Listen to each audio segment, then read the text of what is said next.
নমস্কার বন্ধুরা, gardening with অর্চনাতে আপনাদের সবাইকে স্বাগত। আমি আরেকটি ভিডিও নিয়ে চলে এসেছি, সেটা হচ্ছে কোকোপিট তৈরি। আপনারা তো সবাই জানেন যে আপনারা বাইরে থেকে কোকোপিট কিনে আনছেন, কিন্তু সেগুলো অনেক দাম পড়ে যাচ্ছে, আর মানুষ এতটা এই গার্ডেনিংয়েতে কন্ট্রিবিউট করতে পারছে না। তো আপনারা যারা আছেন, যাদেরকে আমি এই ভিডিওটি দেখাচ্ছি, একটা পয়সা খরচ না করে কি করে আপনি বাড়িতে বসেই কোকোপিট তৈরি করে নিতে পারেন, সেই ভিডিওটি এখানে আপনাদের জন্য নিয়ে হাজির হয়েছি। তবে আসুন বন্ধুরা, ভিডিওটি শুরু করি। বন্ধুরা, এই যে দেখতে পাচ্ছেন আমার সামনে, এই যে দেখুন, আমি বিভিন্ন ধরনের এই যে নারকেলের ছোবড়া, কিছুদিন আগেই দেখলেন পৌষ পার্বণ চলে গেছে, বিভিন্ন পুজো হয়েছে, তো সেখানে কিছু নারকেল আমরা দেবদেবীকে দিয়েই থাকি। সেই নারকেলের ছোবড়াগুলি আপনি জমা করে রেখে দিন। এরকম বন্ধুরা, আমি সেগুলো থেকে এরকম আঁশের মতন বার করে নিয়েছি, এবং এই যে খোলাটা দেখতে পাচ্ছেন, সেই খোলাটাকে আমি ছেড়ে দিয়েছি, এরকম আঁশের মতো বার করে নিয়েছি। এবার আমি দেখাবো কিভাবে আপনারা এই কোকোপিট তৈরি করবেন।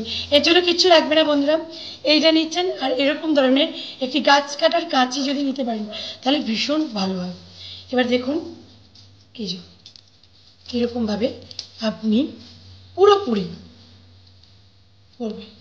নিজেদের গাছের চোবড়া, নিজেদের কোকোপিট নিজেরা বাড়ি তুলতে পারেন, খুব ছোটো ছোটো না করলেও চলবে। আপনারা যেখানে মনে করবেন যে হচ্ছে না, ছেড়ে দেবেন। কি কোকোপিট যদি বড়ও থাকে কোনো ব্যাপার না, এখন গরমকাল, কোকোপিট আপনাদের মাটির সাথে অবশ্যই মেশানো না। মাটিটাকে হালকা রাখতে এবং মাটির মধ্যে ময়েশ্চার ধরে রাখার জন্য কোকোপিট অত্যাবশ্যক। ঠিক এইভাবে বন্ধুরা, ঠিক এইভাবে আপনি কেটে নেবেন। এই যে এরকম করে করে কেটে নেবেন। আপনি যদি মনে করেন যে আমি এতটা পারছি না, আপনি ছোটো ছোটো করে কেটে নিন। এই যে খুব সহজে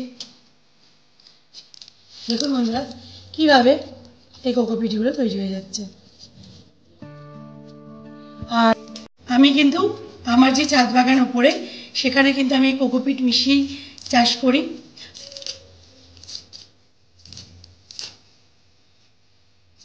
আপনারা ঠিক এইভাবে করে নেবেন। কি দরকার বন্ধুরা, কেন পয়সা খরচ করে অনেক টাকার কোকোপিট আনতে যাবেন? এতে অনেক টাকা খরচ হয়ে যায়, এবং সেটা এই যে এটা আমরা ফেলেই দিই, এবং কিছু কিছু মানুষ ধূপ ধুনো দিতে পুজোর কাজে লাগে। এই যে এরকমভাবে আপনারা তৈরি করবেন, আর অনেক মানুষ ধূপ ধুনো দিতে পুজোর কাজে লাগায়। তো আপনারা সেটা নিয়ে এর অংশটা চালিয়ে নিয়ে সহজেই এরকম কোকোপিট বাড়িতে বসে বানিয়ে নিতে পারেন। এবং এই দেখুন বন্ধুরা,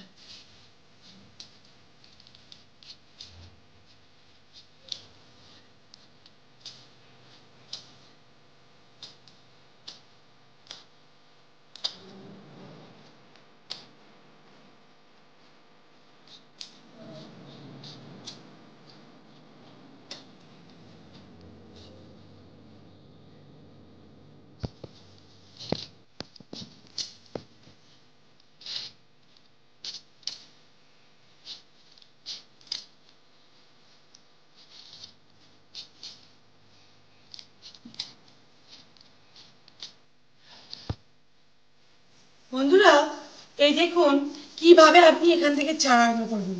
এই যে জিনিসটা দেখছেন বন্ধুরা, এই যে এখানে আপনাদের মনে হবে যে কী করে করব। এই যে নরম অংশটা দেখেছেন, নারকেলটা বের করে নেওয়ার পর এই যে নরম অংশটা দেখছেন, সেটাকে আপনারা ঠিক এইভাবে ছিঁড়বেন। এরকমভাবে টেনে টেনে এই যে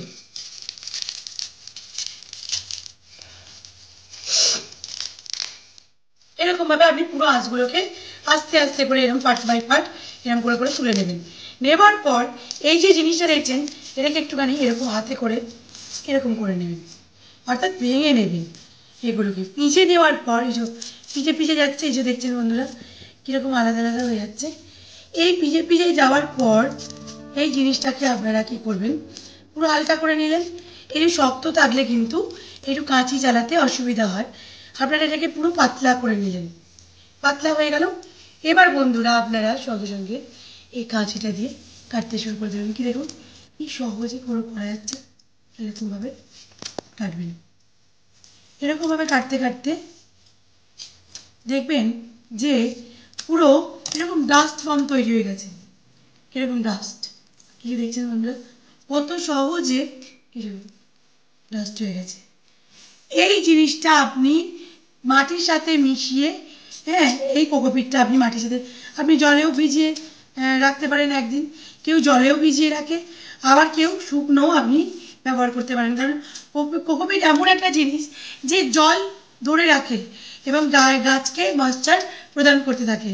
সুতরাং এই গ্রীষ্মেতে যেসব ফুলগুলো হয় সেগুলোতে আপনার ভয় নেই যে শুকিয়ে মরে যাবে, আপনার ভয় থাকবে না, কারণ কোকোপিট আছে, মাটিটাও হালকা হয়ে যাবে।